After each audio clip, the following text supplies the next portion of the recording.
A gente está chegando finalmente no estudo sobre histeria. Deixa eu abrir mais uma coisa aqui. Eu não sei se vocês têm alguma questão que vocês queiram fazer antes de eu começar, que mude um pouco o rumo da aula, que é sempre bom, né? Mas se vocês não tiverem, eu vou retomar onde a gente parou e vou seguindo da maneira como eu sempre sigo, né? Vou pensar alguns trechos do texto e vou comentar em cima, vou esclarecer o contexto, vou fazer algumas elucubrações. A gente está na terceira parte,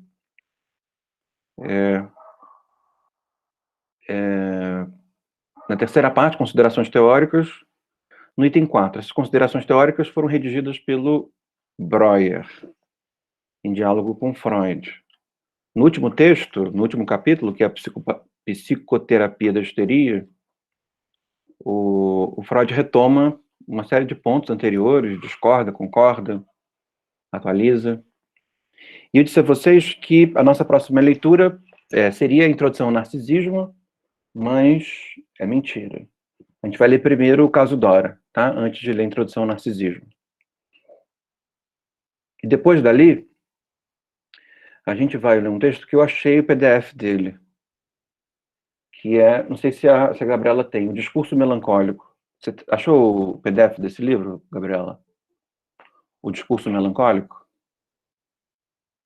O autor Eu não lembro nesse exato momento se eu achei. Você achou o livro? Eu não lembro agora. Eu lembro que eu procurei, mas agora eu não lembro se eu achei, porque eu procurei uns 3 no mesmo dia, eu sei que eu só achei um. Marie, o nome dela é Marie. Vou dizer aqui, eu tenho esse texto, eu achei esse PDF. Ah, não achei. Eu lembro, não achei. Marie Claude. Boa noite, Daniel. Não achei. Foi esse que eu mandei lamentando pra você, que era muito caro, não foi? É muito caro mesmo, Então, não achei. mas eu tenho o PDF dele. Eu vou mandar o PDF dele para você manda para as pessoas? Tá. Eu achei aqui um Ótimo. link para Gente, como que ele. essas pessoas acham rápido assim? Não. Põe o ícone, o link pra gente. É isso que a gente vai ler depois do Freud, tá? Ai, que bom. Então, isso para deixá-los menos ansiosos acerca de se haverá ou não haverá leituras além do Freud. Então, Eu procurei muito mal no dia que eu procurei, porque agora eu só joguei no Google e achei. Eu só botei o discurso melancólico, ele completou sozinho, até com PDF. Exatamente, agora eu fiz isso também, completou. Falei, que é isso? Que papelão, hein? Ridícula, passei vergonha. Gente, então, ótimo. Vamos, então, utilizar todo esse nosso bom humor hoje, que não é fácil ficar de bom humor, né? Mas vamos lá. E eu vou ler a citação da página 309. Mas então vocês já estão mais ou menos inteirados do caminho que a gente vai fazer até o discurso melancólico. Caminho de leitura, né? Mais explícita.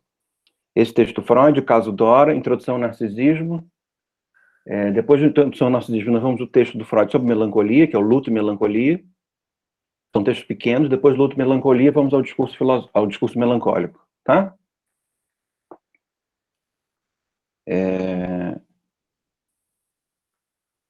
Então tá bom. Página 309. Ele diz assim: essa é, talvez, uma das razões de encontrarmos com tanta frequência na anamnese da histeria os dois grandes fatores patogênicos, o enamoramento e o cuidado prestado a doentes. Duas situações que costumam estar implicadas no aparecimento de um contexto histérico. Que acaba, o enamoramento, que acaba abarcando um sem número de situações, né? O apaixonamento, e o cuidado com doentes, né? Cuidado com pessoas que estão acamadas, necessitando de cuidados, necessitando de atenção.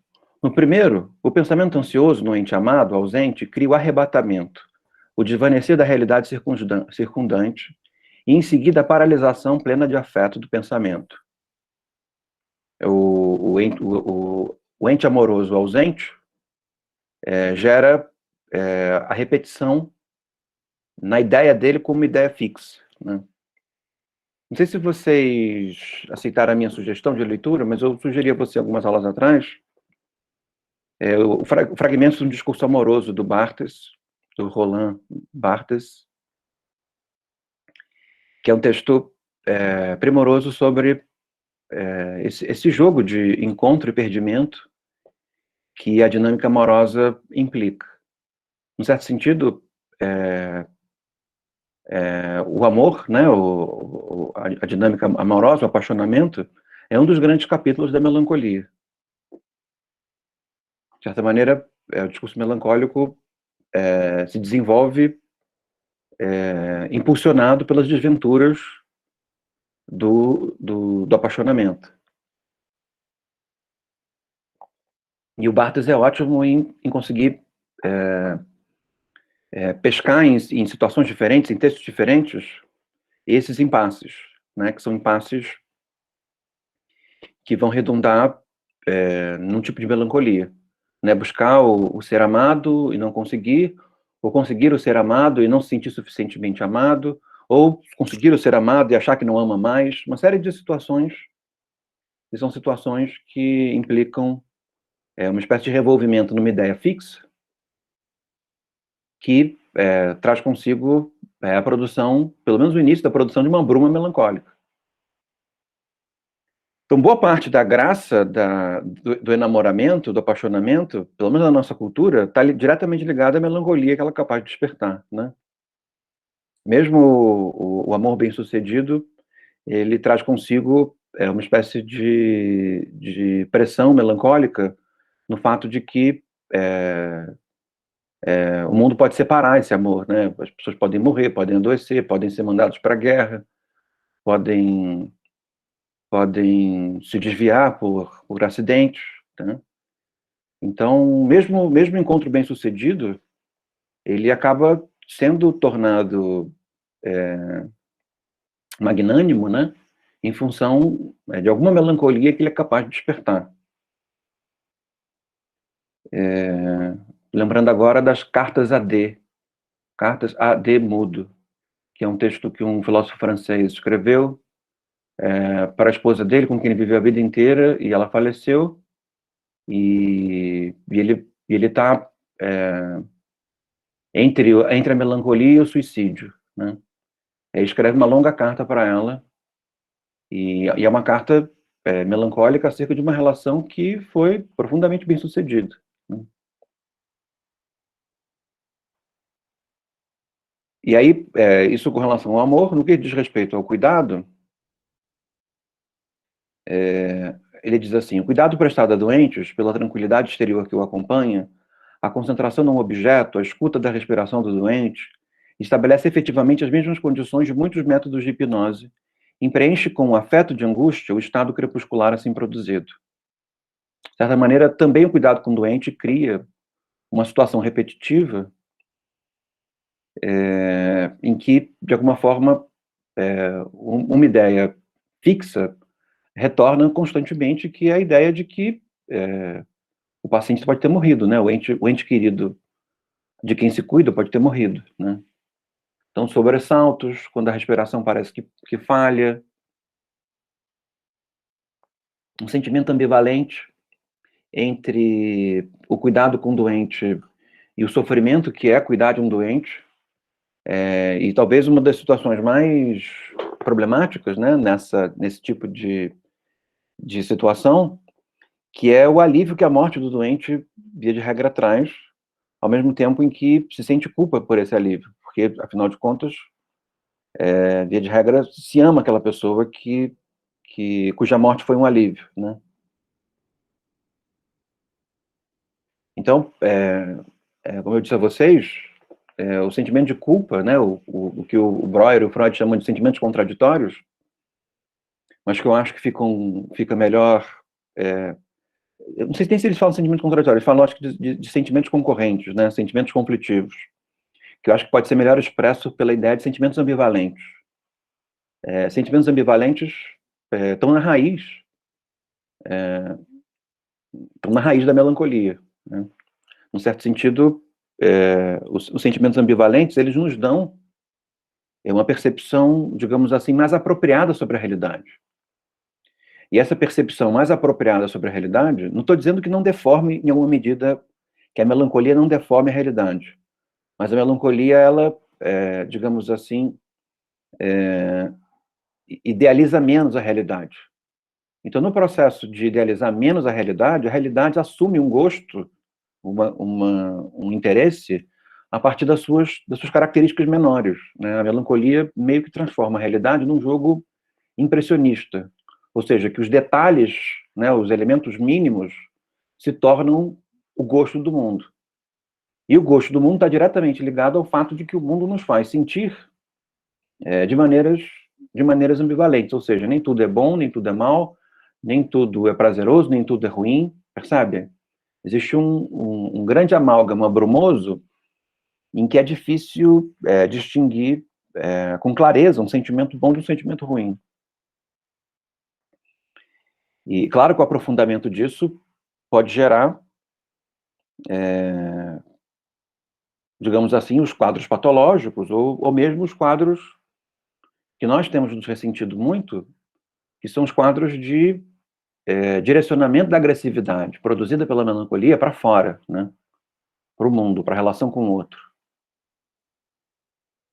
Em certo sentido, o que a melancolia faz é uma espécie de teatro interno, um teatro interno do sujeito, um teatro interno no qual a cena, ela, de certa maneira, mimetiza a realidade, copia a realidade com fineza, né? com atenção, tendo como característica contrária à realidade o fato de que essa cena melancólica, ela se repete continuamente para o melancólico, né? É de onde essa cena melancólica pode se tornar um sintoma, ou pode se tornar um sintoma histérico, ou um sintoma, como o Freud e o Breuer dizem algumas vezes, obsessivo, né?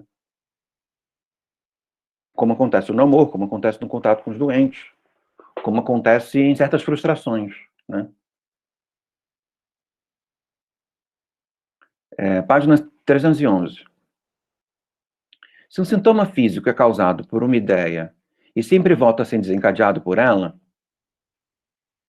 deveríamos esperar que doentes inteligentes e capazes de observar a si mesmos fossem conscientes dessa relação, que soubessem por experiência que o fenômeno somático ocorre simultaneamente com a lembrança de determinado evento.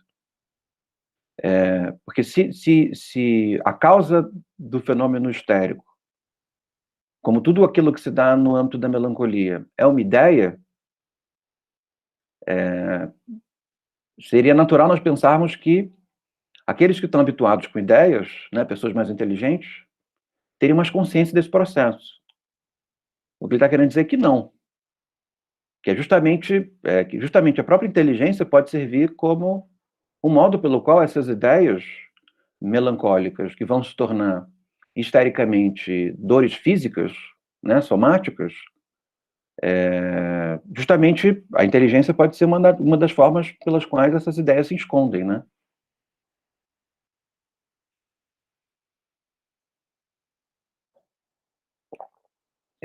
Direcionar o lugar da leitura? Posso. Nós estamos aqui, ó, no terceiro capítulo, que é Considerações Teóricas, e nós estamos na consideração teórica no item 4, estados hipnoides. Nós estamos quase indo para o 5. A gente está quase no finalzinho do 4, quase no início do 5. Eu vou ler mais um trecho para vocês. Ainda falando sobre a relação entre a inteligência e mesmo no contexto de inteligência, a incapacidade de perceber a ação de algumas ideias que foram traumaticamente originadas. É verdade que eles desconhecem o nexo causal interno, mas todos nós sempre sabemos que ideias nos faz rir ou enrubescer, ainda que nem remotamente compreendamos o mecanismo nervoso desses fenômenos ideogênicos. Algumas vezes, porém, os doentes observam realmente a conexão e estão conscientes dela. Mesmo doentes inteligentes não sabem que eles surgem em consequência de uma ideia e os consideram fenômenos corporais autônomos. Aqui é um tema bastante interessante e que a relação com a política, para mim, ela é bastante evidente, que é esse teatro interno, esse drama interno que a melancolia ocasiona, né? Como alguma coisa que o sujeito assiste e, muito embora ele perceba os processos como encenados, ele não consegue evitar os efeitos reais dessa encenação. Percebem? E esse é o elemento mais curioso, que é essa característica que o Breuer citou, que é de alguém assistindo a melancolia aparecendo, percebendo que ela aparece, ao mesmo tempo que não é capaz de evitá-la. Percebe? É como se estivesse se assistindo num processo cênico cujos resultados são inevitáveis. Então, essa já é digamos, um quadro um pouco diferente. O primeiro quadro é o quadro de assistir à ideia e não saber que aquela ideia é uma ideia problemática. E o segundo quadro, que também acaba participando da mesma dinâmica, é saber da ideia problemática, acompanhar a ideia problemática e perceber os efeitos sem ser capaz de impedi-los. Tem um filósofo comportamental que dá um exemplo interessante, que acho que de maneira analógica pode até servir para exemplificar esse mecanismo que o Breuer está se referindo, que é o Skinner, que ele diz assim, que por vezes as pessoas acham que elas estão tristes e aí começam a chorar. Mas em outras situações, não, elas começam a chorar e porque estão chorando, se percebem tristes. E aí ficam tristes. Então, num certo sentido, de uma maneira um pouco mais exterior, né? Não tanto um teatro interno, mas as facetas externas de um teatro interno, a pessoa se assiste e percebe, nossa, mas você está chorando? Você não tem motivo para estar chorando. Por que você está triste? Ah, mas se você está chorando é porque você está triste. E se você está triste, eu tenho razão para estar triste. Eu que estou chorando, que me assisto chorando, tenho razão para me tornar triste, percebe? Um processo que é assistido, que é visto com consciência, tem os seus efeitos de recrudescimento melancólico inevitáveis, né? Pode falar, Rafael. Isso me lembrou do teatro mesmo, mas se perguntar se tem a ver muito com tragédia, Uhum. por causa desse elemento aí de você sabe o resultado final da coisa, mas você não consegue fazer nada a respeito para chegar àquele resultado final. Acho que sim. Acho que, de uma maneira geral, os fenômenos aos quais o Freud se interessa são fenômenos trágicos, né? Não são a tragédia no sentido específico do gênero teatral grego, mas do ponto de vista artístico é uma tentativa de refazer o gênero em outro contexto, né? Uma tentativa moderna de refazer o gênero em outro contexto, mas ao mesmo tempo a percepção de que a nossa vida é muito parecida com essa tentativa de refazimento do gênero artístico, né? É como se, da mesma maneira que no trágico, né? No drama trágico, por exemplo, no drama trágico nada dá certo, porque o próprio sujeito ele arma a coisa para dar errado, mesmo que ele queira que dê certo, né? Uma expressão que eu gosto muito, que é a expressão do Cartola, o sujeito cava o abismo com os próprios pés, mesmo sabendo que está cavando o abismo com os próprios pés, ainda cai no abismo. De alguma forma, esse tipo de fenômeno que o Freud está descrevendo acompanha bastante esse tipo de gênero literário, donde as intuições do Freud, de que provavelmente os artistas produziram um gênero, produziram uma narrativa com uma sensibilidade aguçada para alguma coisa que os cientistas vão descobrir depois. Ele sempre diz isso, né, de que com relação à psicanálise principalmente, mas ao mesmo tempo valendo para outras disciplinas, de que o que os cientistas fazem, os investigadores fazem, é sempre chegar num lugar aonde um poeta acabou de sair, né? Porque, de alguma maneira, o poeta descreveu, o poeta no sentido amplo, né, o Dichter, em alemão, que quer dizer romancista, quer dizer músico, quer dizer aquele que faz arte, né? De que o poeta, ele meio que prepara o terreno para que um cientista possa chegar naquele mesmo fenômeno e investigá-lo segundo uma vontade de conhecimento, que é alguma coisa que é secundária numa obra de arte, a vontade de conhecimento, né? Mas se você pensar nas principais tragédias, né, você vai perceber isso, né? Alguém que tenta escapar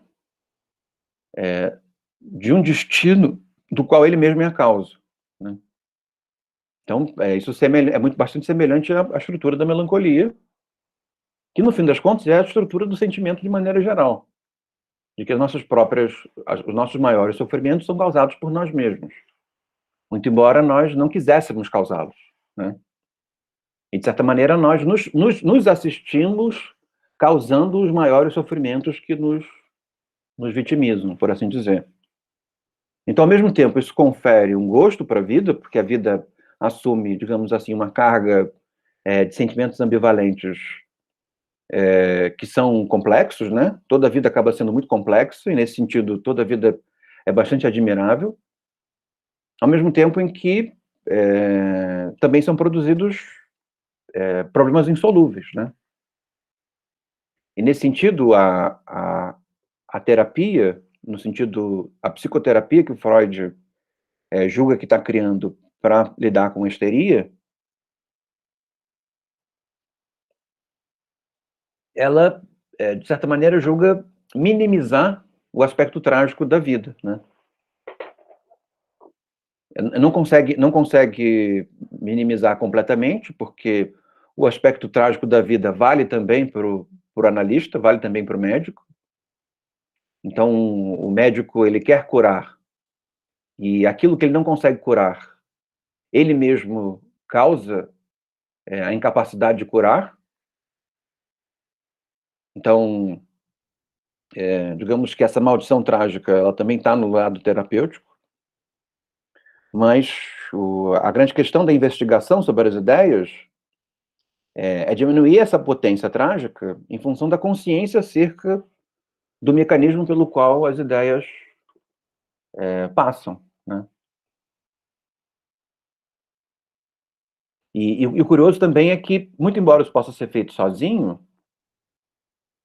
a eficiência de fazê-lo sozinho é muito menor do que fazer com alguém, e essa é a figura do analista, porque o analista ele vai tentar desativar os auto-enganos, né? Os pontos de cegueira.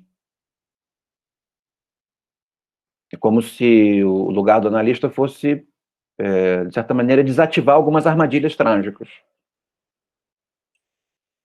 Mas, principalmente, essa relação entre a melancolia e o trágico, principalmente no que diz respeito ao trágico moderno, e menos as especificidades da tragédia como gênero grego, tá? Que a tragédia gênero grego, ela tem uma série de especificidades culturais ligadas à Grécia, né? que é um tipo de vida bastante diferente do tipo de vida moderno. Página 313, que é o antepenúltimo parágrafo dessa parte 4.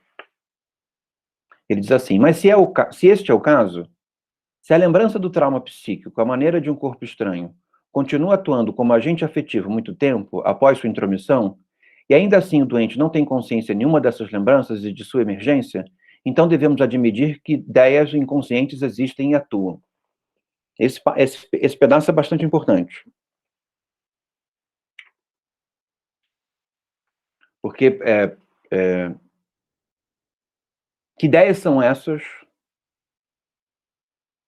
que realizam um efeito sobre nós e das quais nós não temos consciência? E por que essas ideias não nos são acessíveis? Percebem? Elas não são acessíveis porque elas são ideias traumáticas e suprimi-las é uma estratégia do psiquismo, né? Da mente, para viabilizar uma vida mesmo com dor. Ou seja, suprime a ideia para que o efeito negativo da ideia seja minorado. O problema é que a ideia suprimida ela é de tal maneira problemática que mesmo os efeitos minorados são sintomáticos, são mórbidos, né, para usar a expressão que ele usa, ou seja, atrapalham a vida de quem esteve suprimido. Essa região, nesse argumento do Breuer, e depois no final vocês vão ver que essa ideia de corpo estranho é uma ideia que o Freud não gosta muito, né? Ele vai tentar mudar a metáfora de corpo estranho. Por exemplo, na página 408, ele diz assim, isso é o Freud mais ou menos concordando e discordando do Breuer, né? Ele diz assim: a organização patogênica não se comporta realmente como um corpo estranho, mas isto sim como um material infiltrado. Nessa imagem, a resistência deve ser tomada como aquilo que está infiltrando, e a terapia também não consiste em extirpar algo. Disso a psicoterapia é incapaz ainda hoje, mas em dissolver a resistência, desse modo abrir a circulação, o caminho para uma região até então bloqueada.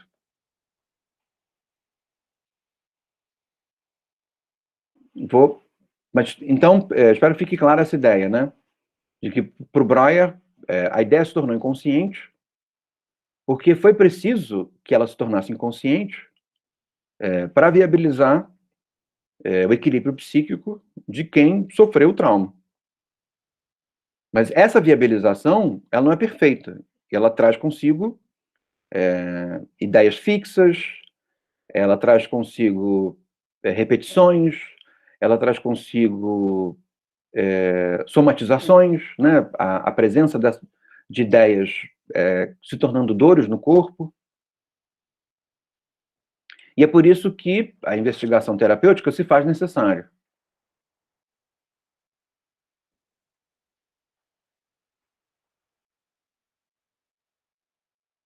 Aí chegamos na parte 5 das considerações teóricas. No quarto parágrafo, na metade dele, ele diz assim: de modo geral, quando a intensidade das ideias inconscientes aumenta, elas penetram por si mesmas na consciência. Elas só permanecem inconscientes se a intensidade é reduzida. Parece difícil, porém, como uma ideia poderia ser ao mesmo tempo intenso bastante para, por exemplo, provocar uma viva ação motora, mas não o bastante para tornar-se consciente.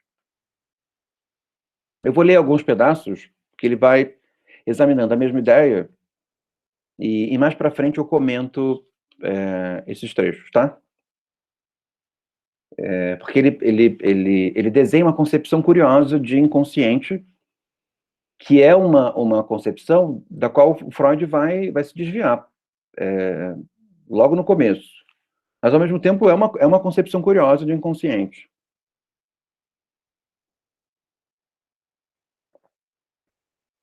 Digamos que seria uma primeira grande concepção A primeira concepção mais depurada de inconsciente.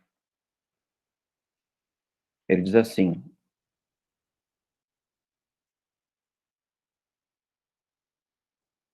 chamemos tais ideias, que são embora presentes, chamemos tais ideias que são inconscientes, não em virtude de sua vivacidade relativamente mais fraca, mas apesar de sua grande intensidade, de ideias insuscetíveis de consciência.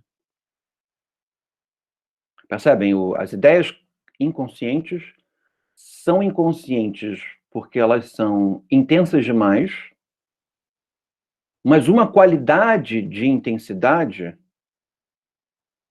que não as permite se tornar conscientes, ou pelo menos não espontaneamente. Está fazendo sentido para vocês? Aí na página seguinte, na 319, ele diz assim: trata-se muitas vezes de vivências que desde então se tornaram sem conteúdo, receio de incidentes que não aconteceram, pavor que se desfez em risos ou alegrias após o salvamento.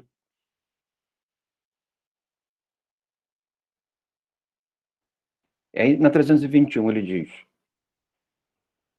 que depois dessa, 2 parágrafos. Devemos e podemos presumir que a ideia motivadora existe por todo o tempo. Sempre vive presente? Creio que sim. Por certo, vemos no indivíduo sadio a atividade psíquica realizar-se com rápida mudança das ideias. Mas vemos os melancólicos graves continuamente imersos por longo tempo na mesma ideia penosa, sempre vive presente. De fato, bem podemos pensar que também na pessoa sadia, uma grave preocupação está sempre presente, pois ela domina a expressão fisionômica, mesmo se a consciência está repleta de outros pensamentos. E está querendo dizer que a pessoa saudável está com aborrecimento e consegue não demonstrar o aborrecimento. Ou seja, está com uma ideia fixa e não demonstra que aquela ideia fixa está fixa na cabeça, né? Mas aquela parte separada da atividade psíquica, que no histérico pensamos estar repleta de ideias inconscientes, em geral, tão pobremente guarnecida destas, tão inacessíveis à mudança das impressões exteriores, que podemos acreditar que ali seja possível uma ideia manter-se permanentemente viva. E aí, uma das explicações acerca da magnitude do poder da melancolia é de que a melancolia ela é uma ideia fixa, presente, que nem sempre o sujeito sabe qual ela é e que realiza um efeito corporal do qual ele não tem controle. Percebe? Ou seja, ele não consegue dissimular a relação entre o comportamento exterior e esse sofrimento interno, ao mesmo tempo em que ele não é capaz de determinar a razão desse sofrimento interno. Percebe? Ou seja, há uma relação entre o dentro e o fora, entre o rosto e a vida inconsciente, mais estreita, porque os efeitos são mais diretos, mas, ao mesmo tempo, menos claros, né? Então, o poder da melancolia, em última instância, é que ele é forte, ele é tirânico, ele é presente e ele se dissimula. E, ao mesmo tempo, ele é inevitável.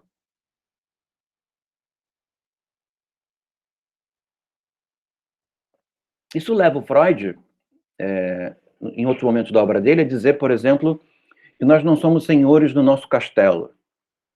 Uma metáfora. Que essa seria uma das grandes descobertas da psicanálise, e essa descoberta poderia até mesmo ser uma espécie de ferida narcísica na humanidade. Uma ferida narcísica assemelhada à descoberta por Darwin, né? Nós achávamos que éramos a imagem e semelhança de Deus, mas evoluímos, né? Somos símios que evoluíram. Isso é uma ferida narcísica, né? Uma segunda ferida narcísica, a ideia de que o Sol não gira em torno de nós, né? Que é a ferida narcísica de Copérnico, de Galileu. Não é o Sol que gira, somos nós que giramos. Uma segunda ferida narcísica. E uma terceira ferida narcísica, a ideia de que nós não somos senhores dos nossos sentimentos, percebem? Ou seja, nós sentimos, e o que nós sentimos nos afeta de uma maneira que nem sempre nós podemos controlar. E é isso que a melancolia, na história geral da melancolia, sempre percebeu, ainda que de maneiras menos claras, né? Então, desde o primeiro momento em que a histeria associada ao útero entre os gregos aparecia, o que eles estavam querendo descrever, muito embora de maneira relativamente sexista e incompleta? É de que a mulher, quando sente o efeito menstrual, ela é dominada por sentimentos que não domina, percebe? Evidentemente que essa concepção ela vai se perdendo, a melancolia vai se tornando um fenômeno amplo, né, ligado à masculinidade, à feminilidade, mas sempre ligado a uma certa anomalia de masculinidade e feminilidade, se torna o fenômeno central da cultura, né? No fim das contas, a cultura, no sentido de produção de obras de arte, ela se torna bastante vinculada à personalidade melancólica, né? Porque, no fim das contas, a personalidade melancólica, ela ouve uma espécie de voz que não controla, uma espécie de sopro demoníaco que não controla. Demoníaco não no sentido encapetado, né? Demoníaco no sentido de uma voz estranha, que sopra algo, né? Como Sócrates tinha um daimon, que sugeria a ele coisas. Tem mais a ver com uma certa intuição. A melancolia desenvolve uma espécie de intuição. E essa intuição é ser governado por ideias que não se tem controle, né?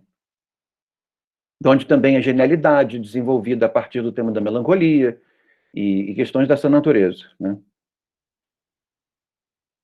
Mas o que é curioso para o Breuer, e aqui eu queria que vocês prestassem bastante atenção, é de que é como se, primeiro, a humanidade inteira não fosse melancólica, que é alguma coisa que começa a se perceber, né? A melancolia é um fenômeno muito bem dividido.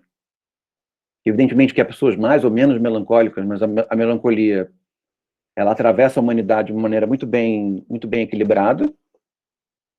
E, ao mesmo tempo, parece que nessa sessão, o Breuer concebe a ideia de que apenas os melancólicos têm ideias escondidas. Percebem? É como se o trauma que desencadeia essa região inconsciente fizesse com que essa região só existisse nos melancólicos. É como se o Breuer estivesse a dizer que os melancólicos, os histéricos, né, só eles estivessem inconscientes, os outros não. Que é curioso. Porque as outras pessoas não sofreriam o efeito do controle de uma ideia a qual ela não tem controle, percebe? Os melancólicos, os histéricos, sentiriam esse controle de maneira forte e outras pessoas não. O que é relativamente falso, né? Mas, ao mesmo tempo, é curioso, porque é uma concepção interessante, que é como se o trauma, como corpo estranho, ele criasse uma região estranha, de tal maneira que se poderia dividir a humanidade entre os melancólicos e os não melancólicos. E qual é a diferença entre um e outro? Uns são bem dispostos porque controlam as suas ideias, mas ao mesmo tempo não são muito geniais, não são muito inteligentes, porque quando você controla as suas ideias, você as torna muito utilitárias, né? As torna muito programáticos. E os melancólicos são os indispostos, justamente porque são governados por um senhor, percebem? São governados por uma força, que são seus sentimentos reprimidos, que os obriga a sentir de alguma maneira que eles não conseguem evitar de sentir. Então, se pode dizer que esse daimon dos melancólicos, ele lida com o melancólico da maneira como o melancólico passa a lidar com o terapeuta. Percebem?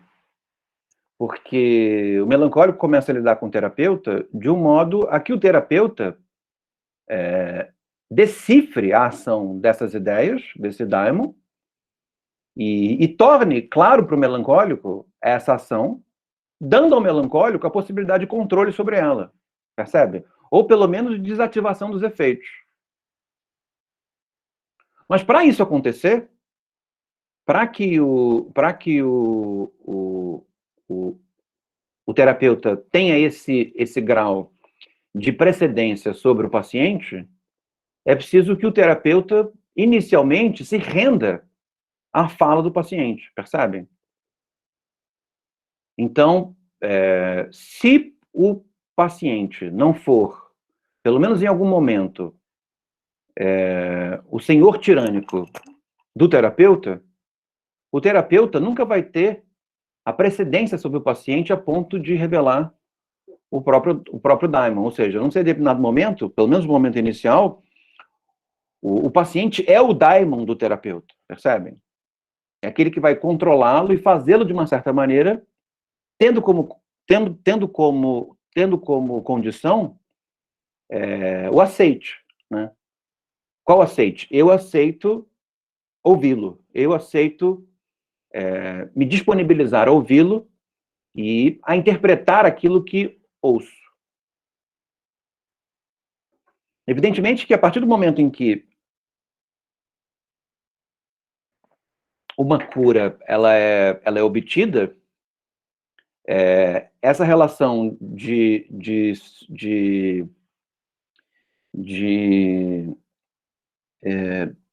médico e paciente, né, de paciente e médico, ela se rompe.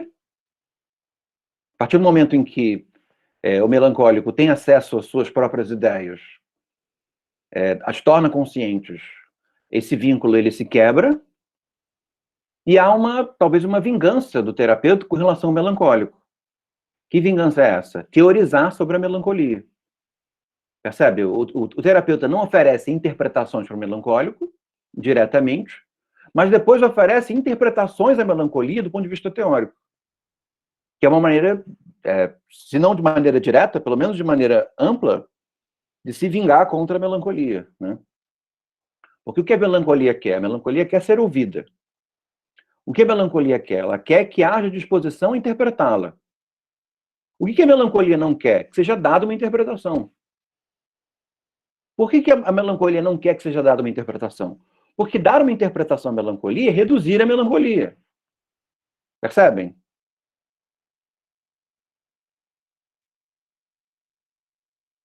Então, se vocês perceberem, existe uma relação de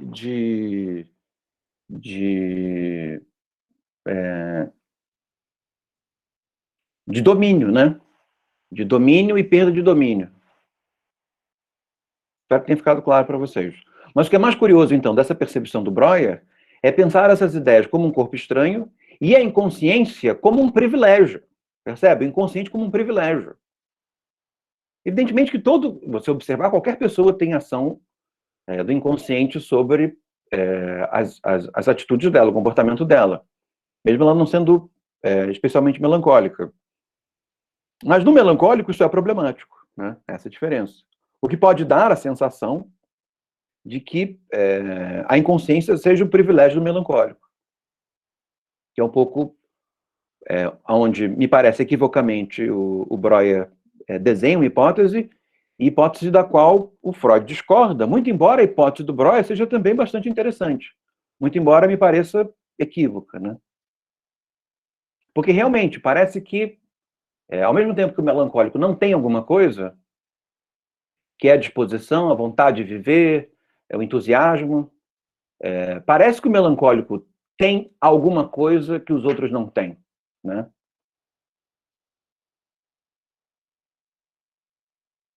Então, o que ele tem que ele não tem, não é o consciente, mas é um trauma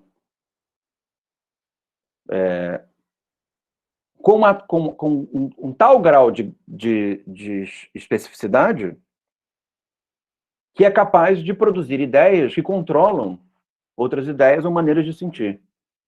sem que o sujeito tenha autonomia sobre isso. Então, isso pode se expressar por uma falta de vontade de viver, pode se expressar por ideias repetitivas, isso pode se expressar por comportamentos repetitivos, por oscilações de humor, percebe? Uma série de dinâmicas que o sujeito se percebe à mercê de si próprio.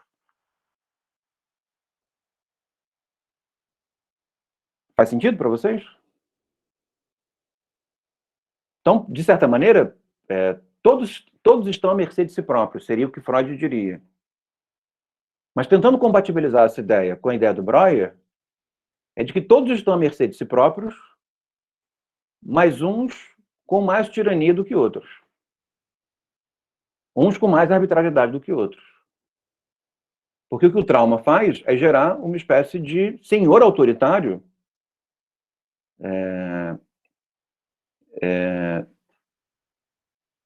que suplanta a vontade, que suplanta a disposição.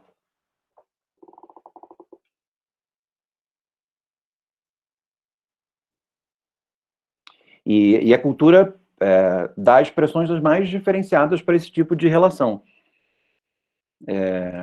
A possessão, em alguns contextos, a inspiração, em outros contextos, a genialidade, em outros contextos, os espíritos malignos, em outros contextos, percebem? A cultura, ela explica essa estrutura de maneiras das mais variadas. Mas uma coisa sempre se repete.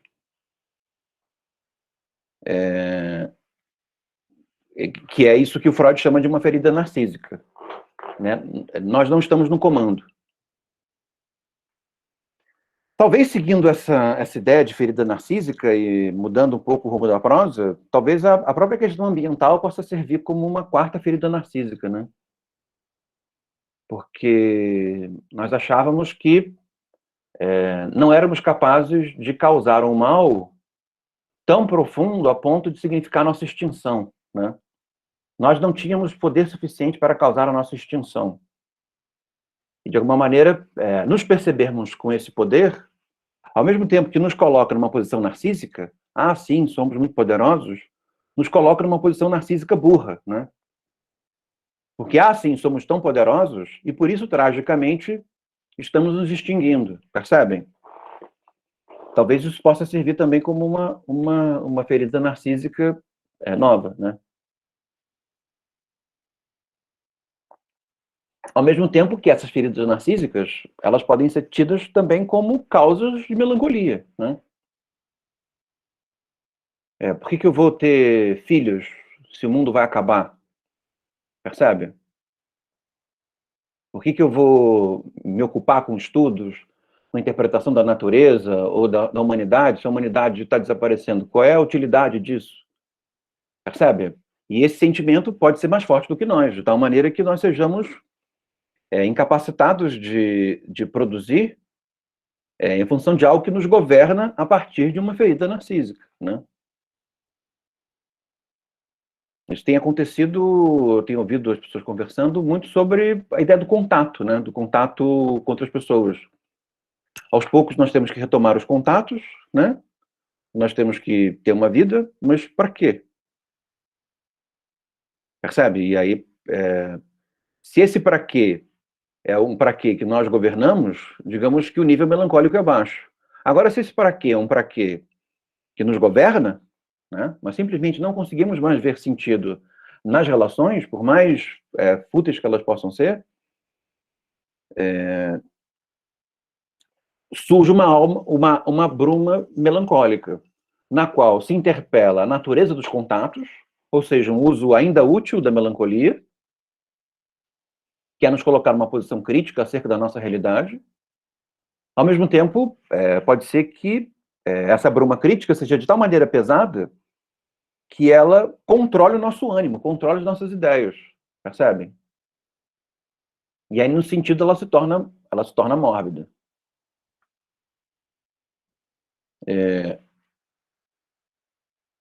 Então vamos continuar. Página 323. Houve-se de muitos doentes inteligentes a declaração de que, durante o ataque, isso para mim remete novamente àquela cena em que o sujeito se assiste sem poder interferir. Ele sabe o que vai acontecer, mas não consegue interferir. Então é como se alguém dissesse, eu sei que eu vou chorar, mas não quero, e mesmo assim choro, percebe? Se assiste nesse processo. Houve-se de muitos doentes inteligentes a declaração de que, durante o ataque, seu eu consciente estava perfeitamente lúcido e observava com curiosidade e espanto todas as loucuras que eles faziam e diziam. Esses doentes também pensam, erroneamente, que com boa vontade teriam podido inibir o ataque e tendem a culpar-se por ele. Uma vez que eu me assisti entrando numa situação de descontrole, eu posso me culpar por não ter sido capaz de evitar essa situação de descontrole. Percebe? A própria melancolia produzindo mais melancolia.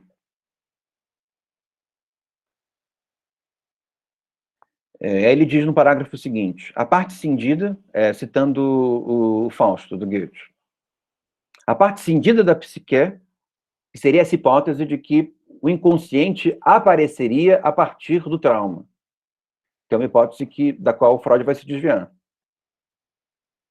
A parte cindida da psique é, em nossos casos, levada para as trevas, como os titãs banidos para a cratera do Etna, que podem abalar a terra, mas jamais assomar a luz. É que os titãs banidos eles podem causar terremotos, mas eles não podem sair do Etna, do vulcão. Pode falar, Rafael. Tem a pergunta que eu acho que isso é bem central da hipótese do Breuer, essa questão da psique cindida, da cisão da psique. O Freud vai por outro caminho de que não há essa divisão assim, porque mais adiante ele vai falar que isso até interfere na atividade psíquica, que vai diminuir a atividade. Aí eu queria entender melhor essa hipótese da cisão mesmo. Para o Freud, há mais continuidade do que uma cisão entre inconsciência e consciência, mais continuidade do que cisão, e essa cisão, esse espaço cindido, ele não é dependente de um acontecimento traumático. Ele existe como estrutura intrínseca da mente de todas as pessoas, saudáveis ou não saudáveis. Percebe? Melancólicos ou não melancólicos, histéricos ou não histéricos. Então, nesse sentido, a hipótese do Freud é uma hipótese mais ampla, porque ele está querendo dizer que, seja lá quem você for, doente ou não doente, saudável ou não saudável, a formação da sua consciência implica a formação de um inconsciente. E o inconsciente age de maneira a determinar, em largas linhas, o modo pelo qual o consciente se organiza. Mesmo quando ele se organiza, mesmo quando ele se manifesta de maneira não mórbida, de maneira saudável.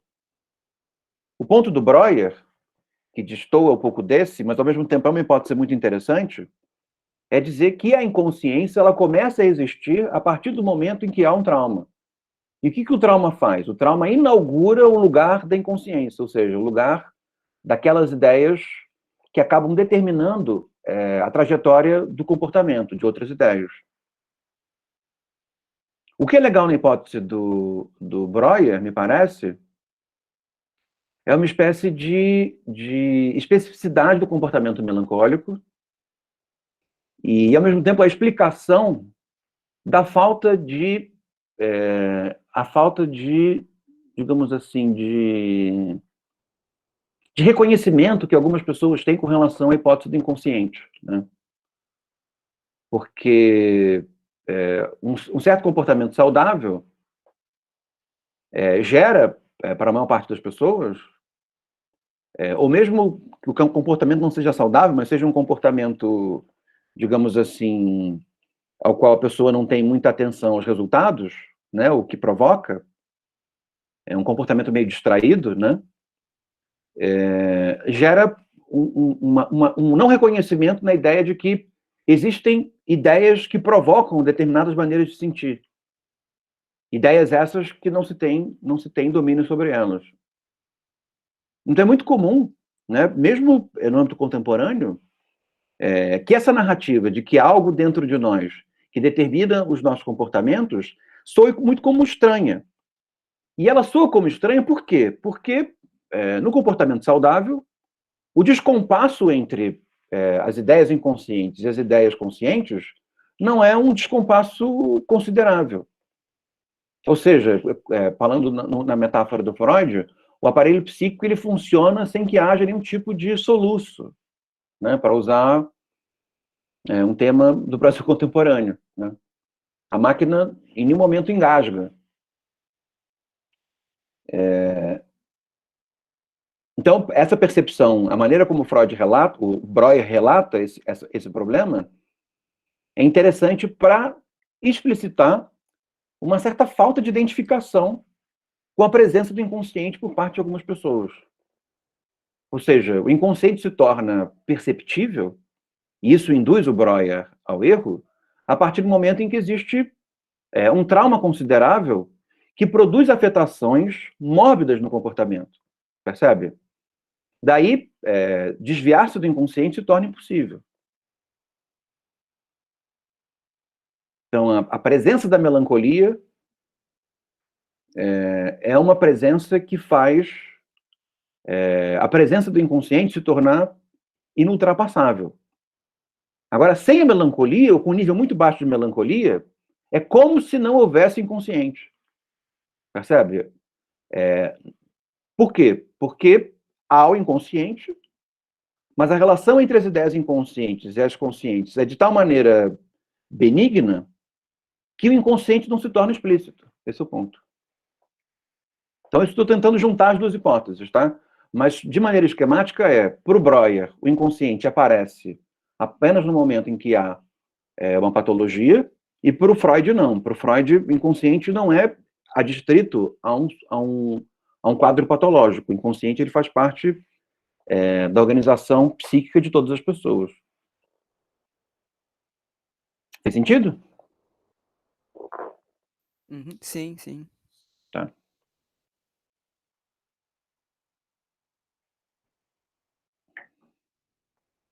Então vamos avançar mais um pouquinho.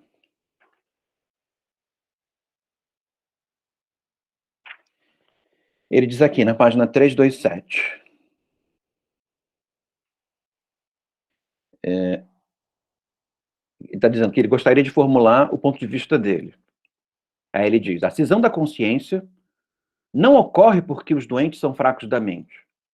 Os doentes parecem fracos da mente porque sua atividade psíquica está dividida e apenas uma parte de seu potencial se acha disponível para o pensamento consciente. Então, nessa hipótese do Breuer, a consciência se divide tendo uma parte a inconsciência e outra parte a consciência. É dessa hipótese que o Freud vai se desviar. De tal maneira que as ideias não são entendidas como um corpo estranho. As ideias inconscientes são ideias que... qual é a expressão que ele usa? Que se infiltram sobre a consciência.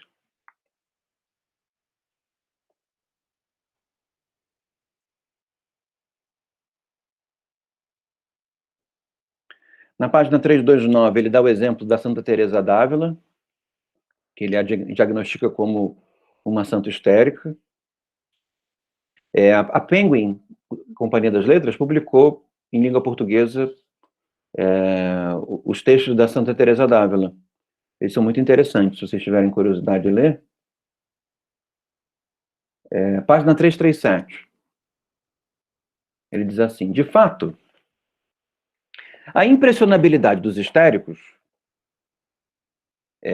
em grande parte, condicionada simplesmente por sua excitabilidade original.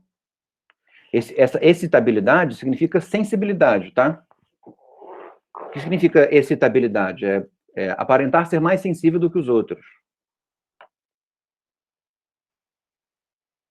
E nesse sentido, vocês podem perceber que a psicanálise, como a psiquiatria, como as ciências sociais, elas são contextuais, né? Porque é excitável com relação a quem?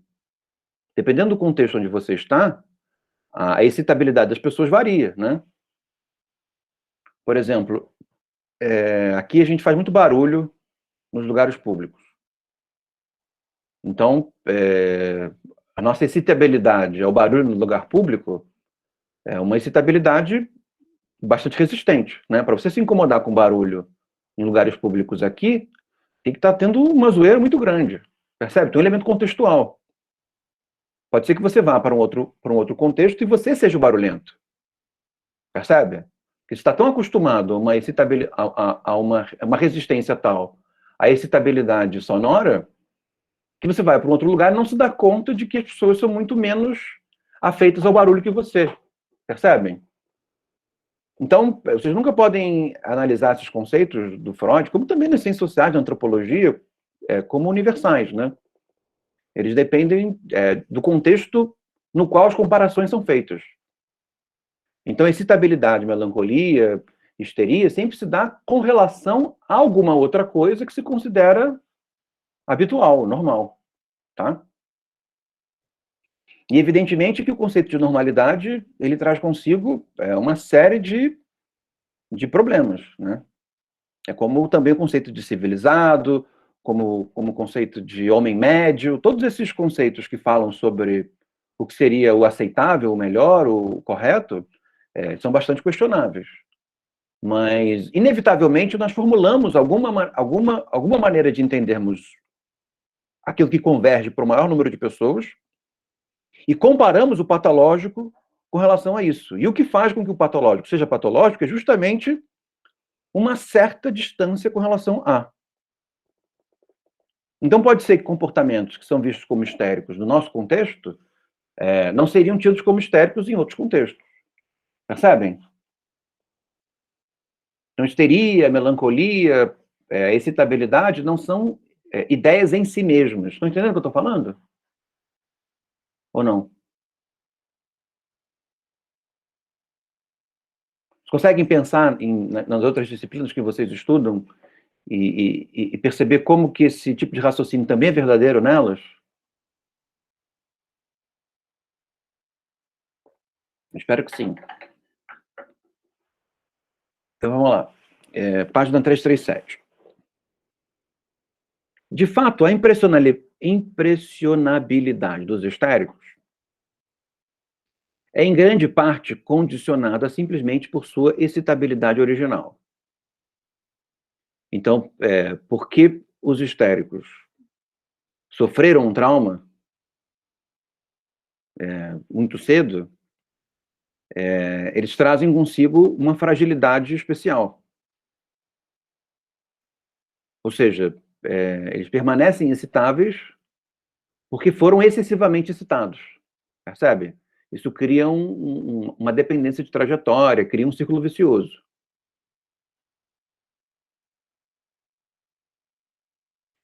Mas os vivos afetos em que mergulham por causas relativamente insignificantes tornam-se mais compreensíveis se pensamos que a psique cindida age como um ressonador à nota do diapasão. É uma metáfora interessante.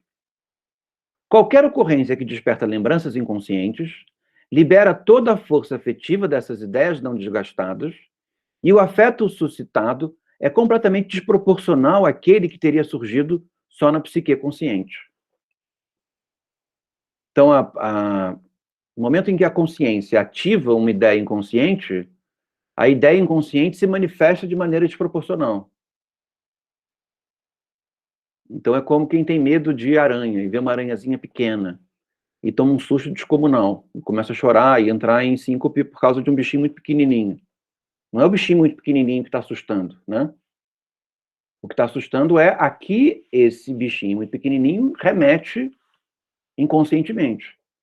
E inconscientemente, a ideia inconsciente governa a reação. Ou seja, sente-se um medo que não se sentiria. Metaforicamente falando, seria um pouco como uma alergia, né? Os fenômenos inconscientes, um pouco como uma alergia. Que é uma reação desproporcional do sistema imunológico, né? No fim das contas, os sintomas inconscientes são lidos aqui um pouco nessa dinâmica. Eles são reações desproporcionais do inconsciente. E por que existe o inconsciente? Porque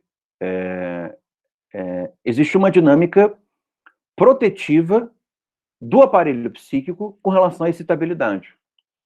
O inconsciente é esse resto, né? Aquilo que é protegido porque é mais frágil, aquilo que é mais protegido, mais profundo, porque é mais frágil. E justamente porque é mais frágil, produz mais influência sobre as ideias conscientes. E aí ele diz, no finalzinho do parágrafo seguinte, ele diz assim, que há uma grande quantidade de excitação psíquica apropriada pelo inconsciente. Então, ainda que nós sejamos excitados pelo que nós vemos, pelo que nós ouvimos, pelos gostos que nós sentimos, essas experiências produzem ideias em nós que remetem a ideias inconscientes que produzem uma excitação de dentro para fora desproporcional. Esse é o ponto. Isso pode ser... Aqui é quase sempre negativo, né? Mas é possível perceber também momentos em que isso é positivo, né? Como, por exemplo, na criatividade, né? Se você reage na proporção da excitabilidade das coisas, você nunca vai ser uma pessoa criativa, né? A criatividade, a imaginação, está diretamente ligada a uma resposta desproporcional. Ou seja, pegar o mundo e devolver ao mundo alguma coisa muito maior do que o mundo, né? Ou pelo menos localmente maior do que o mundo.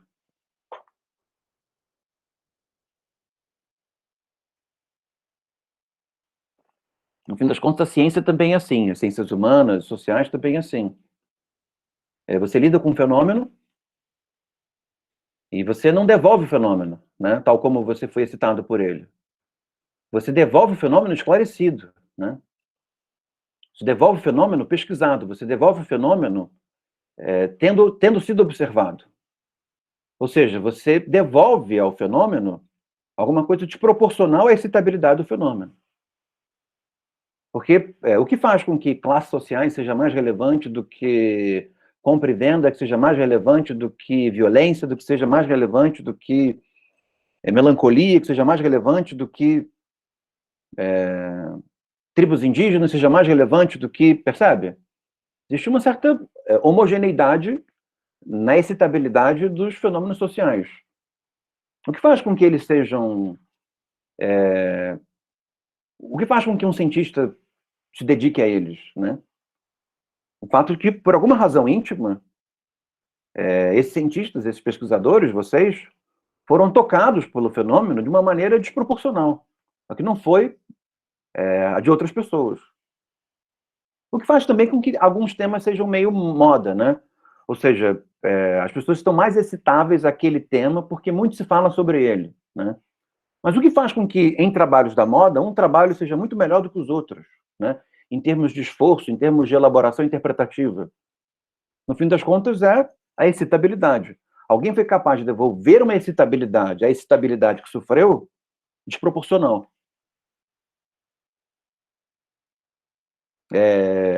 A sociologia da religião do Weber. Né? É claramente uma resposta desproporcional ao fenômeno religioso, comparado a como outras pessoas reagiram ao fenômeno religioso, à experiência entre as religiões. Ou mesmo por Freud, né? Por que Freud dedica uma vida inteira ao tema do inconsciente? Ele devolve uma excitabilidade, a excitabilidade que ele recebeu, desproporcional, né? Porque o tema do inconsciente, o tema da histeria, o tema da melancolia, não afeta as pessoas todas da mesma forma, né? Diríamos que afeta especialmente os melancólicos, né?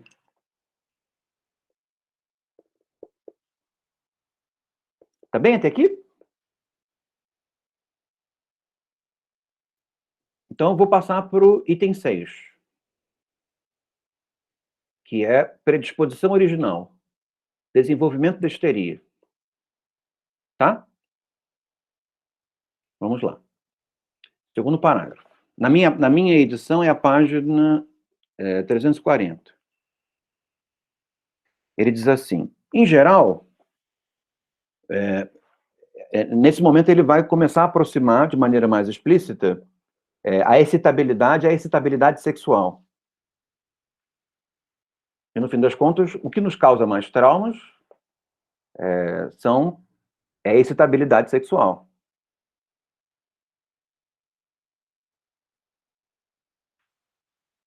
Então, vamos lá. O segundo parágrafo. Em geral, os adolescentes que mais tarde se tornam histéricos são, antes de adoecer, cheios de vida, talentosos, repletos de interesses intelectuais. A energia de sua vontade é frequentemente notável. Entre eles, contam-se aquelas meninas que se levantam à noite para aplicar-se em segredo algum estudo que os pais lhes proibiram por recearem o esforço excessivo. De que uma pessoa melancólica, ela não foi sempre melancólica. Ela se tornou melancólica em algum momento da vida dela. Ou seja, em algum momento da vida dela, as ideias inconscientes passaram a ter uma influência sobre ela maior do que em outros momentos. E a datação disso, para eles, se dá justamente na adolescência, porque é quando somos mais sensíveis à excitação, né? A nossa personalidade não está completamente desenvolvida, os nossos mecanismos de defesa não estão plenamente desenvolvidos, e por isso sofremos os estímulos com mais excitabilidade do que vamos ser capazes de sofrer no futuro, né? O que faz com que a melancolia, o tema geral da melancolia, ele sempre remeta a uma espécie de maturidade, né? Não sei se fica claro para vocês. Porque, de alguma forma, é como se o melancólico ele ficasse preso a uma sensibilidade que é uma sensibilidade característica da adolescência, né?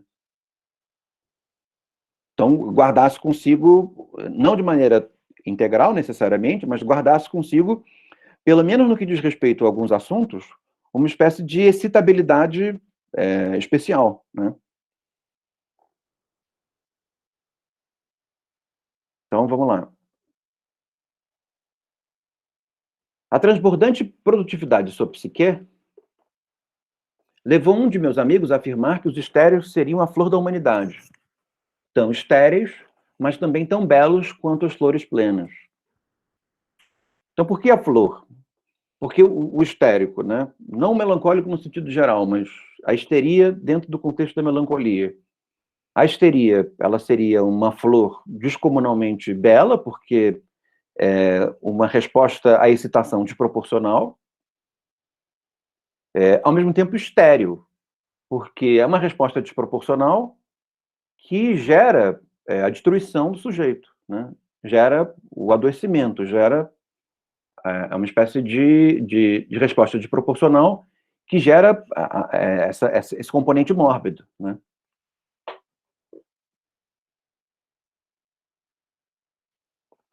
Usando uma terminologia diferente, poderíamos dizer que a obra de arte do histérico é a própria histeria, né? Ou seja, ele não transforma a melancolia dele em pesquisa científica, não transforma a melancolia dele em poema, não transforma... ele está de tal maneira governado pelas ideias inconscientes que ele mesmo é o produto da excitabilidade, né? O próprio corpo, a própria voz, as próprias reações. E daí vocês lembrem aquelas fotografias que eu mostrei a vocês, dos doentes de Salpêtrière tiradas pelo Charcot, né? De maneira geral, a característica do século XIX foi aceitar a histeria enquanto um regime discursivo, mas, ao mesmo tempo, circunscrever a melancolia como uma espécie se não uma obra de arte, no sentido mais nobre do termo, como um circo, como um evento, né? Como um carnaval. E se o Bakhtin está certo, né, existe uma relação estreita entre uma coisa e outra, né? É preciso que haja primeiro um carnaval para que o tema do carnaval seja tornado um tema de cultura, de alta cultura, né? Mas antes da depuração, existe uma espécie de carnavalização. Então, antes da histeria se tornar uma via pela qual a subjetividade feminina ou masculina anômala viesse a ocupar um lugar na vida pública, foi preciso que houvesse uma espécie de uso vulgar dessa manifestação, né? E o uso vulgar é esse, são os espetáculos em torno da histeria, que não são muito documentados do ponto de vista cinematográfico, mas foram muito documentados do ponto de vista... Porque a cinematografia ainda estava engatinhando, né? Então tem algumas cenas só de histéricas, mas a fotografia, ela mais ou menos se desenvolveu junto com a histeria, né? É meio que uma relação de simbiose, de ser uma coisa e outra. Apareceu a fotografia e eu preciso ter algo para fotografar. Nada é mais curioso para fotografar do que a própria histeria. Porque a histeria é um espetáculo, é o mais interessante espetáculo que nós podemos assistir, porque nela os artistas não estão conscientes de que são obras de arte. E por isso são uma obra de arte existencial, digamos assim, né?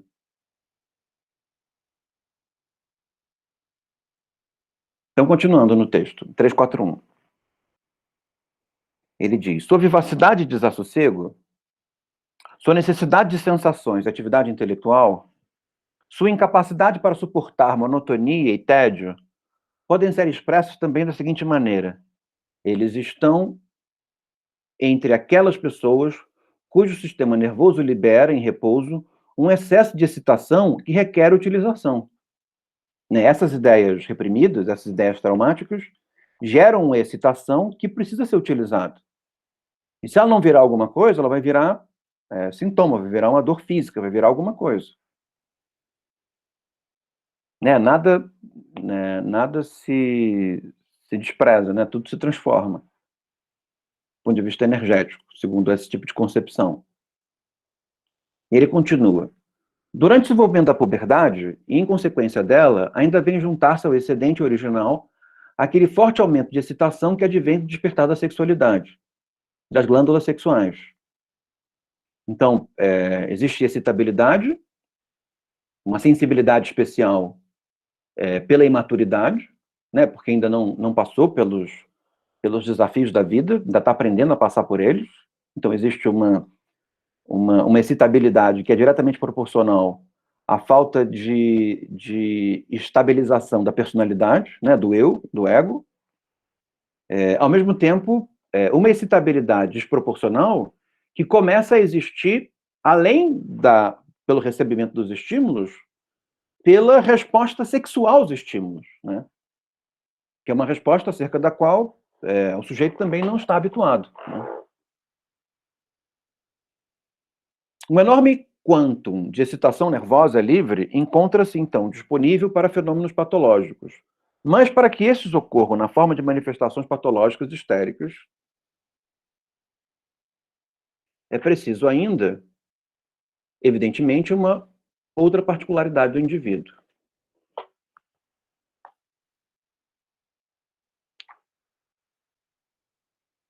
Aí na página 344, ele seguindo o mesmo assunto. Não sei se tem algum outro ponto que vocês queiram que eu toque do texto, mas esse é o que me pareceu mais interessante. E que cria uma linha argumentativa mais harmônica.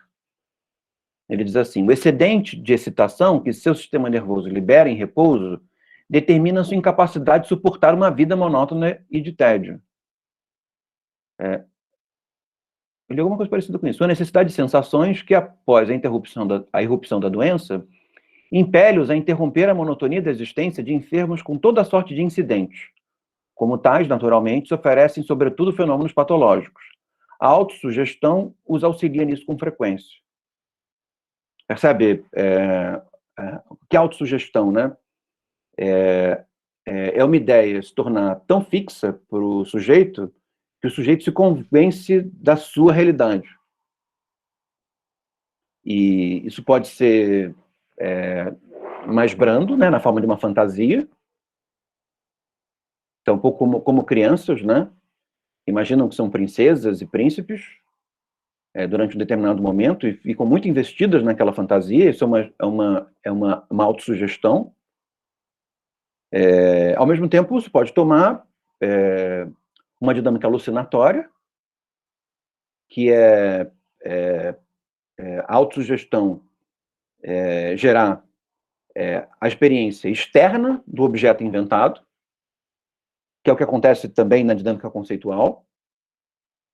Mas na dinâmica patológica, isso se dá em termos de objetos vistos, ou vozes ouvidas,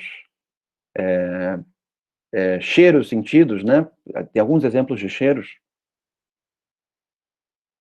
Até mesmo alguma coisa desproporcional e desagregadora do sujeito, como o delírio, né? Em que uma outra lógica suspende a lógica habitual do mundo e o sentido das coisas se torna completamente diferente do sentido que é habitual.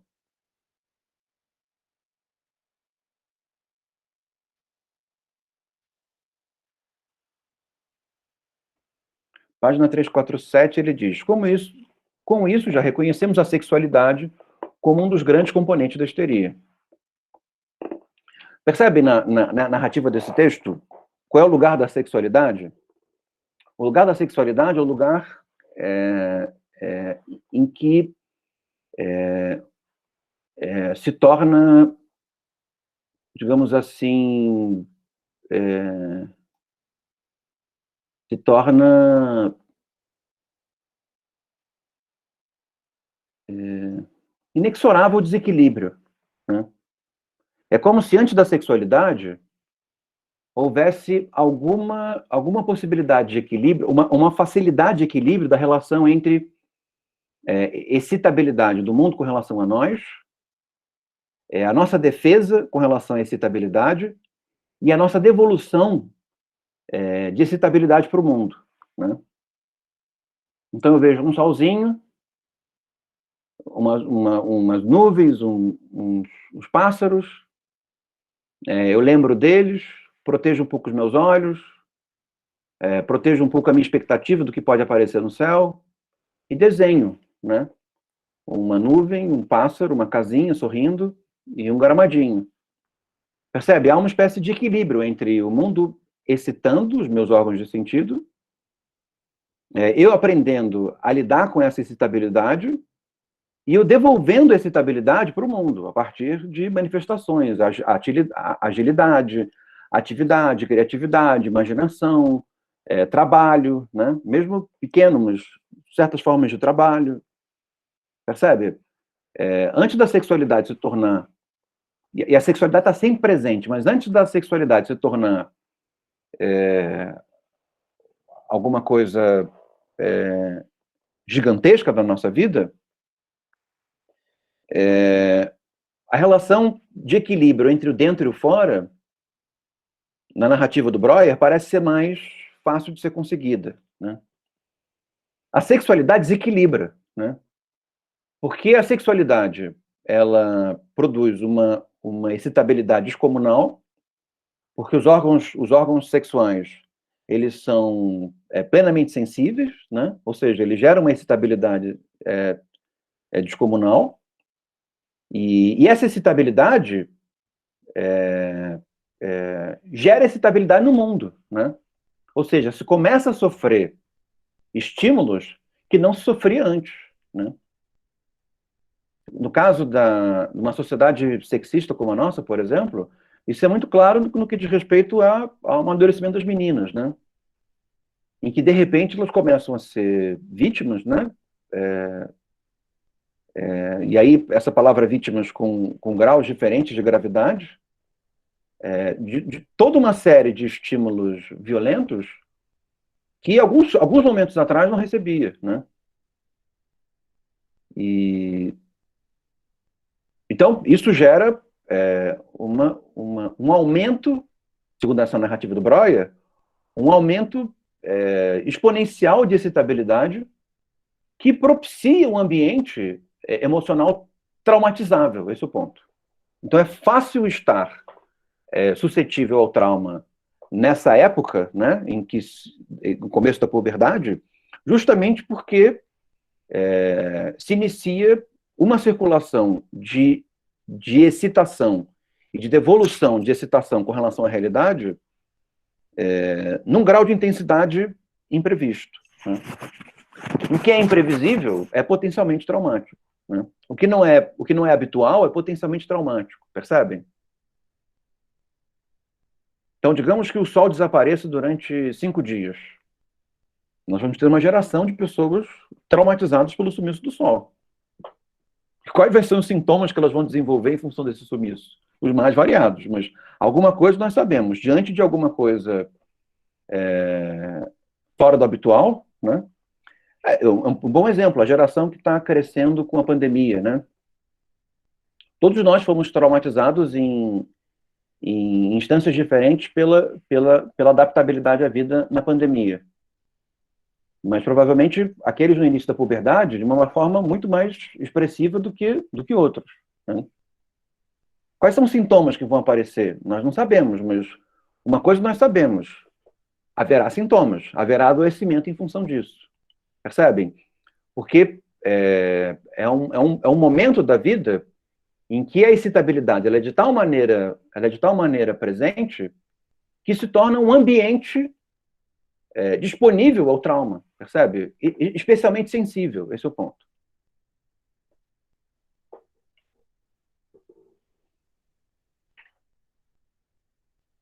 Então, se nós mesmos já estamos desenvolvendo os nossos sintomas nós adultos, né, os jovens adultos, já estamos desenvolvendo os nossos novos sintomas diante da melancolia da pandemia, os adolescentes, né, na primeira adolescência, por assim dizer, vão desenvolver sintomas muito mais significativos que os nossos. Nós já estamos evitando certos convívios, nós já temos medo de ir em alguns lugares, nós já temos os nossos planos de vida profundamente alterados, nós já temos a nossa expectativa completamente frustrada. E com maior a excitabilidade, maior será esse tipo de trauma, mais profundo será esse tipo de trauma, e os sintomas serão mais graves, né? A morbidade dos sintomas serão mais graves. Está fazendo sentido para vocês o que eu estou falando? Então tá. Então, 348 para 349. Ele diz assim, é um momento especialmente importante do texto. Ele diz assim, a maioria e as mais importantes das ideias repelidas e convertidas têm conteúdo sexual. As meninas em amadurecimento, e delas sobretudo que se trata, comportam-se de maneira bastante diversa em relação às ideias e sensações sexuais que as invadem. Por que ele está dizendo isso, né? As meninas, e sobretudo as meninas, tem um elemento contextual, né? Cultural bem específico, que é uma sociedade em que as meninas são, digamos assim, preservadas dos estímulos sexuais, são protegidas dos estímulos sexuais. É uma sociedade especialmente puritana, e elas não são educadas acerca da sexualidade, não explicam a elas o que a sexualidade é. Elas vivenciam o aparecimento da sexualidade a partir de suspeitas, conversas com amigas, e com o aparecimento repentino da necessidade do casamento. Percebem? Então, por que com os meninos não é igual? Porque uma vez que uma sociedade puritana e sexista, essa da Viena do século XIX, os meninos estão sendo habituados à sexualidade de uma maneira mais natural que as meninas. As meninas sofrem um susto com a sexualidade justamente pelo tipo de idealização que se tem, idealização sexista, acerca da figura da mulher, né? Ou da menina, da jovem, né? Então, nesse sentido,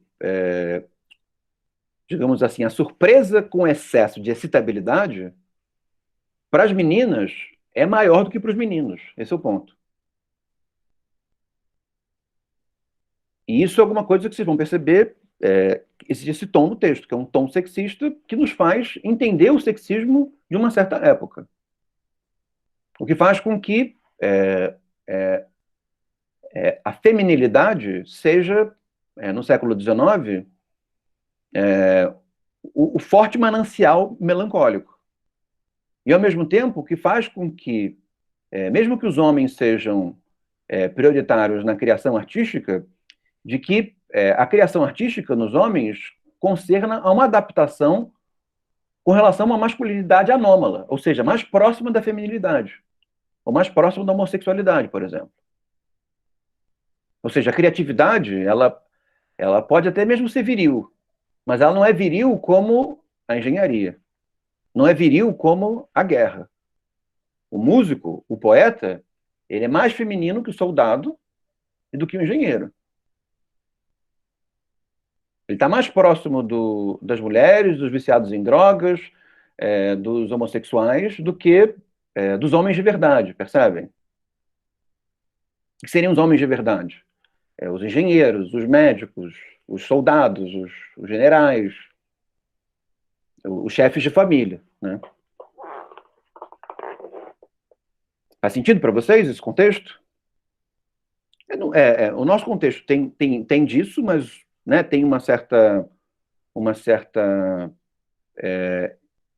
ainda uma certa idealização da sexualidade feminina que torna a sexualidade feminina especialmente traumatizável, que não é para os homens, mas de uma maneira menos intensa do que essa que é caracterizada pelo Breuer, né?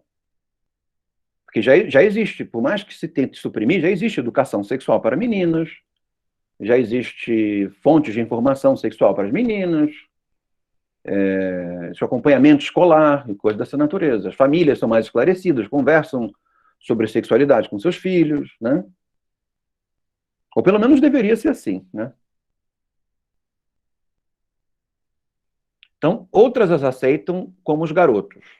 É certamente a regra entre as meninas camponesas e operárias. Está dizendo que as meninas camponesas e operárias, porque elas são criadas com menos rigor, elas estão mais acostumadas com a sexualidade. Elas veem os animais transando, elas sofrem a presença do corpo masculino mais cedo, né?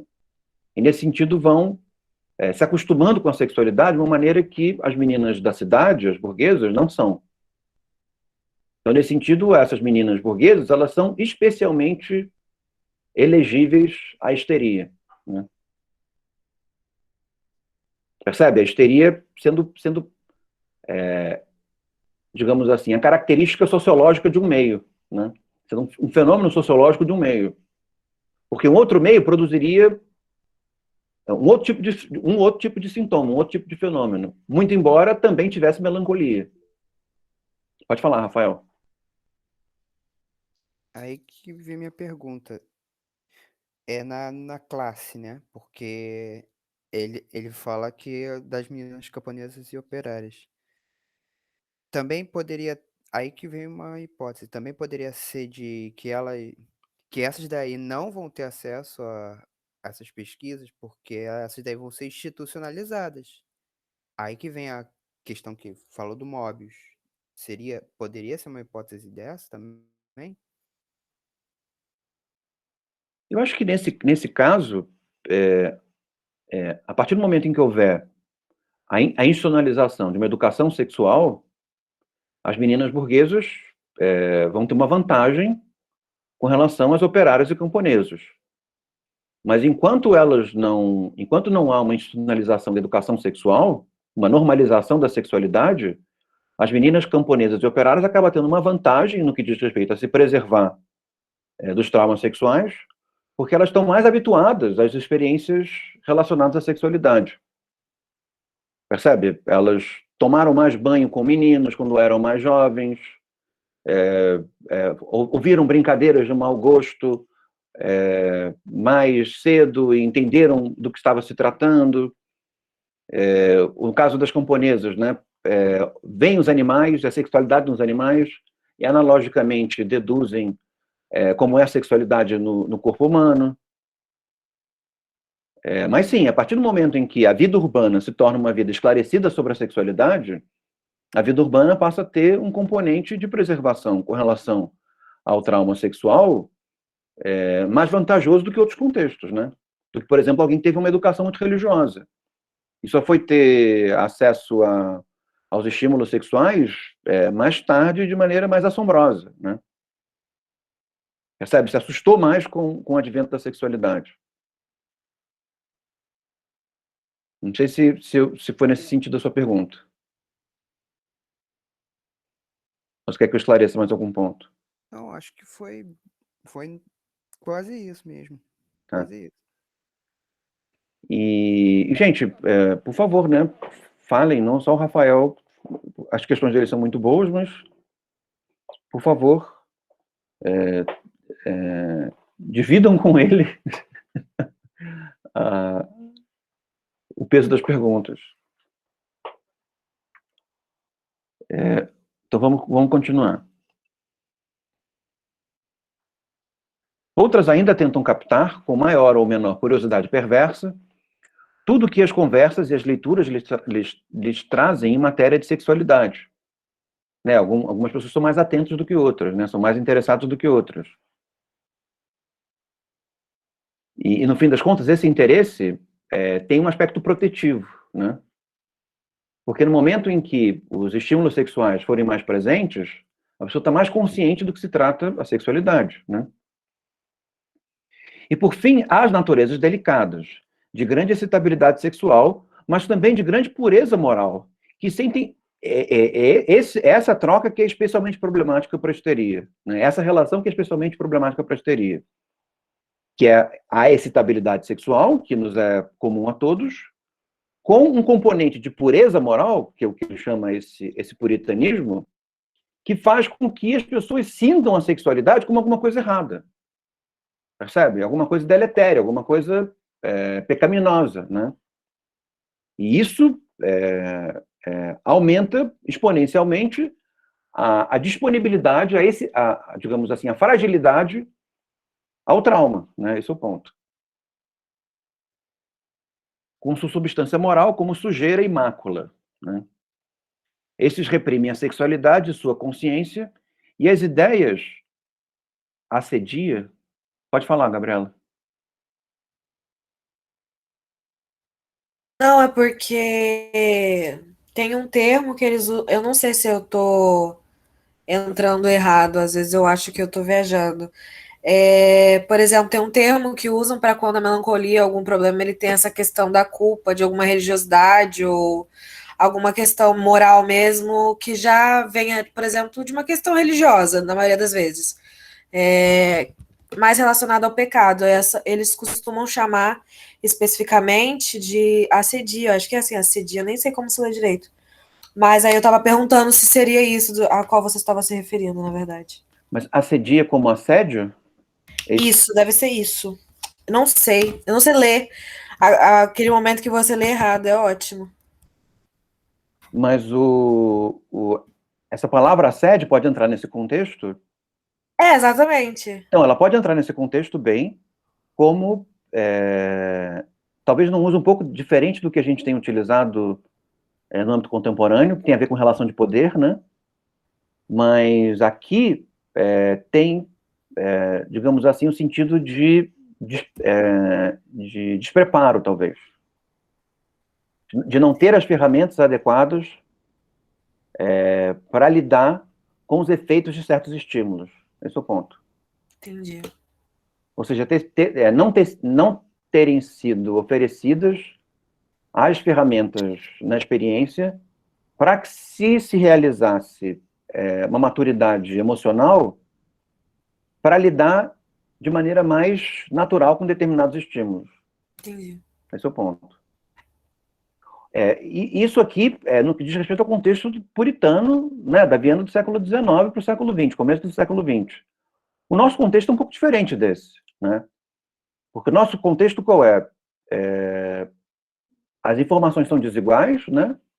Dependendo de onde você estuda, a classe que você pertence, pode ser mais ou menos religiosa, mas todo mundo tem alguma informação sobre sexualidade, mesmo informação religiosa, né, tem uns desenhos ridículos que se passam para explicar a procriação, né, isso gera algum tipo de habitualidade no que diz respeito a esses estímulos, mas o nosso contexto é um contexto que, a despeito de estarmos preparados a sofrer esses estímulos, o meio é muito violento, né, principalmente com as mulheres. Então, o nosso meio, ele não é especialmente traumático nesses termos que o Freud descreve. O nosso meio, ele é especialmente traumático porque a vida externa, ela incentiva um grau de violência sexual tal que não há estabilidade emocional capaz de lidar com esses estímulos, né? Porque rapidamente existe a figura de ultrapassar a vontade e forçar a relação sexual, né? Isso não está entrando aqui, né? Aqui ele está, digamos, num meio em que a violência sexual não é tão forte, tão predominante, e os estímulos de sexualidade já são traumáticos porque existe uma espécie de despreparo às meninas, a alguns rapazes, a lidar com esses estímulos. Mesmo que esses estímulos sejam relativamente dosados. Evidentemente que também há violência sexual aqui, mas não parece ser o que ele está caracterizando, uma sociedade em que a violência sexual é estimulada e, independentemente do preparo, as pessoas vão ser traumatizadas por esse excesso de violência, né? As pessoas não reprimem os seus instintos sexuais no espaço público como deveriam reprimir, né? Então, a gente tem que fazer algumas adaptações para, a partir desses comentários, entendermos o nosso próprio mundo, que é diferente desse, né? O nosso mundo, a despeito das informações que você recebe, as meninas e os meninos são estimulados a um grau de sexualidade muito grande, muito novos, né? E mesmo com informação, eles não estão preparados a esse nível de estímulo com as informações que eles são capazes de receber numa certa idade, e entender numa certa idade. Então, pessoas que engravidam muito cedo, ou que sofrem violência muito cedo, né? Isso tem efeitos emocionais danosos, e não são mais conhecidos pela literatura, porque acabam acontecendo em espectros da sociabilidade mais vulneráveis, né? Pessoas mais pobres, pessoas que acabam morrendo muito cedo, né? Então, é preciso fazer esse tipo de adaptação das ideias para poder interpretar nossa realidade a partir desses comentários. Entendi. Então, na aula que vem, a gente vai para psicoterapia. Acho que a gente já encerrou aqui o capítulo 3, as considerações teóricas, e na quarta-feira a gente termina o livro. E se puderem começar a ler o caso Dora, ia ser bom, porque de repente a gente até já começa o caso Dora na aula que vem. O caso Dora é desse livro também? O caso Dora é de 1901 a 1905. É um tempo depois. O título do caso é assim: Análise fragmentária de uma histeria, aí entre parênteses, e aspas, o caso Dora. É Freud mesmo. É Freud mesmo. Esse texto ele está no livro que era dos 3 ensaios sobre sexualidade também, né? Exato. Na minha edição é esse aqui, ó. O azul marinho. Às vezes, se você acaba procurando por 3 ensaios, você acha o livro mais fácil. Às vezes. Ó, ótima dica do Arthur. Eu vou acabar pulando pro discurso melancólico, eu sinto muito. Vai pular nada. Lê direitinho. Gente, obrigado pela atenção. Espero que mais gente faça perguntas, apesar do meu agradecimento encarecido ao Rafael, à Gabriela